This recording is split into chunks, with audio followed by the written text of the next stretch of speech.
Économie. Et on va parler matières premières à présent avec Benjamin Louvet, associé gérant chez Prime Finance. Bonjour Benjamin.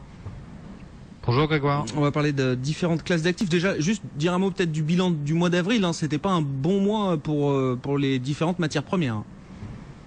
Non, ça a été un mois compliqué, mais qui s'est un peu arrangé sur la fin du mois tout de même, parce que finalement l'ensemble des matières premières corrige de, on va dire, entre 1 et 2%. Les matières premières qui ont le mieux résisté, c'est le WTI notamment, une grosse surprise, puisque malgré la détente sur le front de géopolitique avec l'Iran et malgré un approvisionnement qui semble assuré, avec notamment l'augmentation de la production de l'Arabie Saoudite, les prix du pétrole ont très très bien résisté.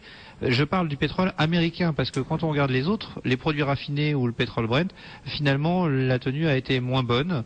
On a d'un autre côté sur les autres produits effectivement l'or qui a un peu corrigé mais qui s'est bien repris en fin de mois. Pour finir sur une baisse relativement limitée là aussi, et on a les matières premières agricoles qui elles se sont aussi plutôt bien tenues.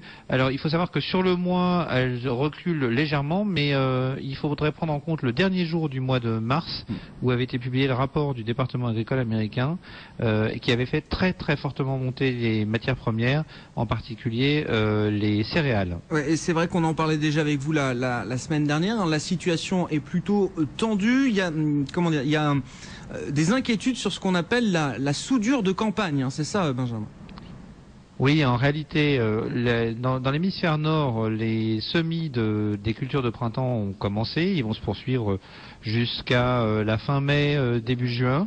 Et dans cette période-là, en fait, ce qui nous intéresse, c'est que cette récolte va arriver après l'été. Et pour l'instant, il faut qu'on tienne avec ce qu'on a pu récolter la saison passée. Or, on arrive en bout de saison. Encore une fois, sur certaines matières premières, on a eu des problématiques météo importantes. Ça a été le cas en Amérique du Sud, où la récolte de soja a été revue régulièrement à la baisse, mais également sur le maïs. Et donc, on a des stocks aujourd'hui qui sont relativement faibles, voire très faibles sur certaines matières, comme le soja. Or, dans le même temps, d'autres pays ont connu des situations délicates. Je parlais essentiellement de la situation des États-Unis, puisque ce sont les gros exportateurs, Amérique du Nord, Amérique du Sud. D'autres pays ont connu des déboires et puis continuent leur progression de consommation. Je pense notamment au marché émergent, là encore, et encore la Chine, qui, compte tenu des prix sur son marché intérieur sur le maïs, importe beaucoup de maïs cette année et importe également beaucoup de soja pour son alimentation animale notamment. Résultat, on a des stocks sur ces deux matières qui sont extrêmement faibles et on se demande si on va réussir à aller jusqu'au bout de la saison avec ces stocks très faibles. Et c'est également paradoxal sur d'autres matières premières comme le blé, où là au contraire on a eu des très très bonnes récoltes, on s'en est fait l'écho auprès de vous là aussi l'année dernière. On pourrait se penser qu'on n'a pas ce genre de problème, mais d'une part les matières premières, les céréales sont liées entre elles, puisque si l'une monte et que l'autre ne monte et que les autres ne montent pas, il y a un phénomène de rattrapage, c'est-à-dire qu'on va semer davantage de celle qui est le plus montée et moins de l'autre, ce qui fait qu'elles sont obligées de bouger en même temps. Et puis paradoxalement, ces stocks de blé aujourd'hui qui sont relativement importants sont disponibles dans des pays qui ne sont pas exportateurs. Et les principaux pays exportateurs, les États-Unis et l'Europe, ont eux des stocks de blé qui sont très faibles, à tel point que certains se posent aujourd'hui la question de savoir si on va réussir à finir la saison avec le blé dont on dispose, avec des situations un peu aberrantes qui arrivent, où certains pays qui sont à court de marchandises utilisent du blé de qualité pour nourrir le bétail, de façon à pouvoir assurer cette continuité en attendant la prochaine campagne. Il faut tenir jusqu'à quand là concrètement, Benjamin? On va avoir la récolte Amérique du Sud qui va pas tarder à arriver, donc on n'a plus très longtemps à attendre, mais après il faut attendre aussi la récolte Amérique du Nord qui va commencer en septembre et qui va s'étaler sur les mois qui vont suivre. Ouais, très intéressant effectivement cette situation et ces tensions sur différentes matières premières agricoles, blé, soja, maïs également. Si on dit un mot pour finir des échéances qui arrivent là, comment est-ce que la politique peut impacter les marchés de matières premières, Benjamin? Il y a bien sûr le débat télévisé ce soir entre Nicolas Sarkozy, François Hollande, l'élection présidentielle en France ce dimanche. Il y a des élections en Grèce également, on en parle encore assez peu, mais ça peut nous réserver des mauvaises surprises.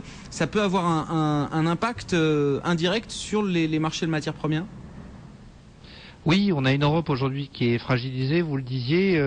Certains envisagent qu'à la suite de l'élection française, de ce week-end, on ait éventuellement un certain nombre de spéculateurs qui s'attaquent à la dette française, avec potentiellement un impact assez compliqué pour l'euro, ce qui pourrait pénaliser le cours des matières premières, puisque quand l'euro s'affaiblit par rapport au dollar, l'ensemble des échanges de matières premières étant essentiellement cotés en dollars, ça met une pression supplémentaire sur le cours des matières premières.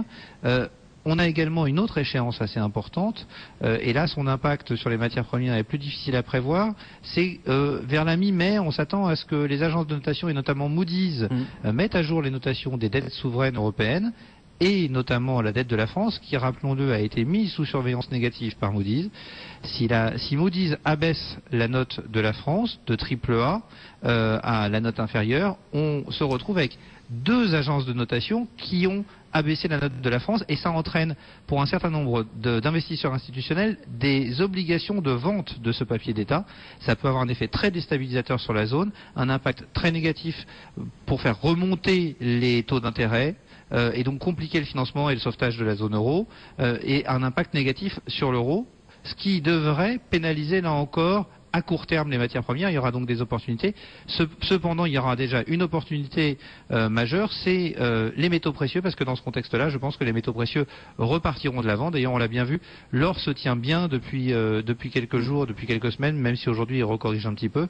On a trouvé, semble-t-il, un nouveau seuil sur 1600-1650 $ l'once, dont on pense, nous, chez Prime Finance, qu'on n'arrivera pas à le franchir à la baisse dans la situation actuelle. Et c'est vrai que vous nous aviez expliqué la semaine dernière qu'il y avait pas mal de banques centrales qui, sur ces niveaux de 1600-1650, c'était vraisemblablement renforcé en or, avaient renforcé leurs actifs or dans leur bilan. Merci Benjamin d'avoir été avec nous, Benjamin Louvet, associé gérant chez Prime Finance. Il est bientôt 16h30.